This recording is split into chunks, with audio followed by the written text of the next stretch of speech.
Antakya se encuentra en el extremo sureste de Turquía, a 88 kilómetros al oeste de Alepo, en una fértil llanura. La historia de la región se remonta a la época del Calcolítico, 5.000 a 4.000 años antes de Cristo, y según fuentes históricas habría sido fundada alrededor del 300 antes de Cristo por el general de Alejandro Magno, Seleuco I Nicator, para honrar la memoria de su padre Antíoco I, poblándola en parte con habitantes de una población vecina llamada Antigonia. El sitio se encontraba en un cruce de vías terrestres y fluviales, utilizadas desde la prehistoria para transitar entre África, Asia y Europa. Mesopotámicos, egipcios, fenicios e hititas la habitaron durante milenios antes de surgir el asentamiento helenístico. No fue extraño, pues, que Seleuco lo convirtiera en el eje de su reino y de su dinastía, la selyúcida. En la Edad Media, la ciudad fue rival de Alejandría y Constantinopla en el Imperio Bizantino y ganó extra importancia por ser la principal manufactura de seda, una característica otorgada por Justiniano. Tras el efecto bizantino, los persas ocuparon la ciudad entre el 540 y 969 después de Cristo y fue conquistada por los turcos selyúcidas en el año 1085. Uno de sus aspectos más importantes fue la influencia latina en el año 1098 a través de los cruzados, en la primera cruzada que transformaron la ciudad en el Principado de Antioquia. 2 siglos después, los mamelucos retomaron la localidad y en 1517 los otomanos comenzaron a dominarla hasta la Primera Guerra Mundial. Fue siria hasta la Segunda y turca desde entonces. Situado en la ladera del río Asi, el castillo de Antakya se encuentra a 440 metros sobre el nivel del mar. La persona que inició su construcción también fue Seleuco I en el 300 a.C. Se amplió durante los periodos romano y bizantino, griegos, macedonios, persas, árabes y turcos. Además, el río Orontes forma la frontera turco-siria a lo largo de 30 kilómetros que se origina en los montes del Líbano. Según fuentes históricas, el periodo más magnífico de la ciudad fue el siglo VI, en el que había murallas gigantes y una torre. Además tenía 5 puertas. Su longitud máxima fue de 23.000 metros. Sin embargo, esta región se encuentra en una zona de terremotos y la ciudad ha sido destruida muchas veces. Hoy podemos disfrutar desde la cima de una vista increíblemente única. Es una zona óptima para aquellos que quieran ver la magnífica vista panorámica de la ciudad. Esta mezquita, originalmente construida en el siglo VII, es importante por hospedar las tumbas de los apóstoles Juan y Pablo, además de Habib ibn Qar, quien fue la primera persona que les creyó. Mezquita construida originalmente a mediados del siglo XIV, a la que se accede por la puerta de la corona debajo del minarete. Tiene un pequeño santuario con techo.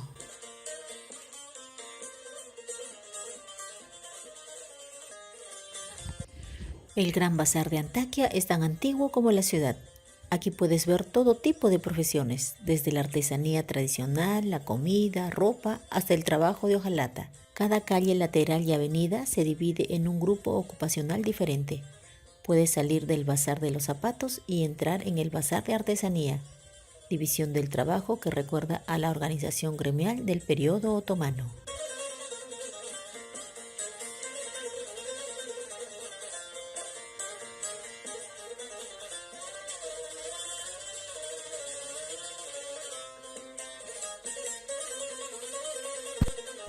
Estamos frente a la iglesia de San Pedro. Es una iglesia,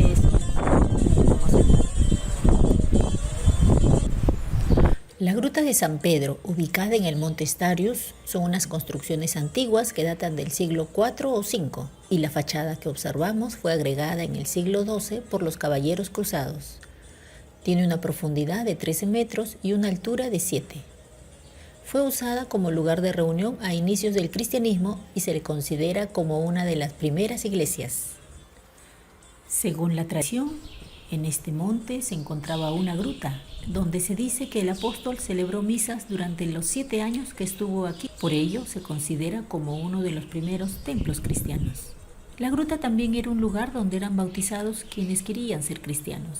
Desde manantiales próximos se realizó una conducción de agua que servía para el bautismo y que se tiene por milagrosa. Los restos más antiguos que se conservan de la primitiva iglesia son pinturas en la pared y suelos de mosaico del siglo IV. Se conserva también un túnel donde los cristianos se escondieron durante las persecuciones del Imperio Romano.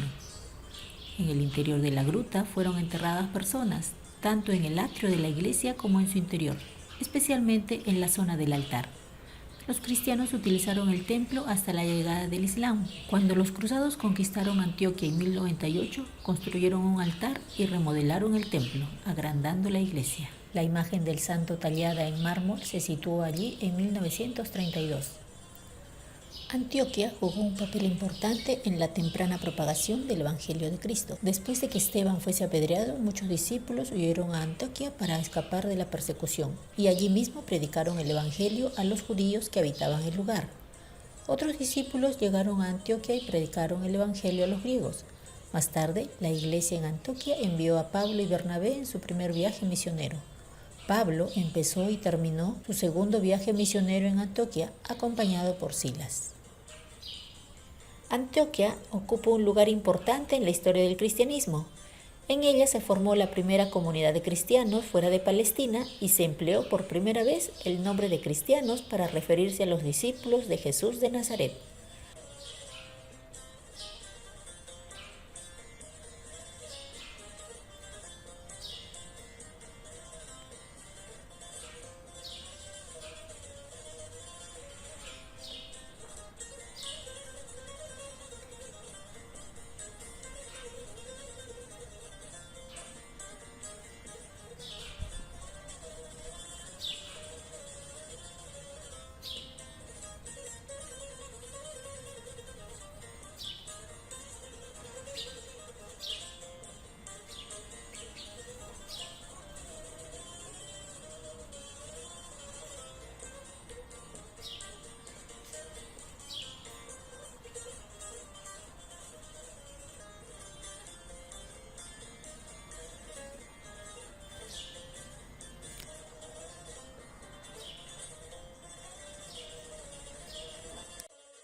A 200 metros de la iglesia de San Pedro se encuentra en la montaña el relieve del barquero del infierno, Caronte, que se menciona en la mitología griega y que fue hecha en la época de Antíoco IV Epifanes en el periodo helenístico, construido durante la epidemia de peste de esa época. Durante ese periodo se consultó a los sacerdotes que influían en las sociedades y, siguiendo el consejo de un profeta llamado Leios, se decidió hacer un retrato en la montaña que dominaba la ciudad desde arriba para protegerla de las enfermedades. Con el fin de la epidemia de la peste, el relieve rocoso conocido como el Bodman en la mitología quedó sin terminar antes de que se completara. Carón mira al norte y ve toda la ciudad de Antaquia. En él se escribieron palabras para prevenir muertes, pero estas palabras no han sobrevivido al día de hoy. El monumento mide 5 metros 40 centímetros de alto y 6 metros 90 centímetros de ancho, cuya cabeza está cubierta con un velo.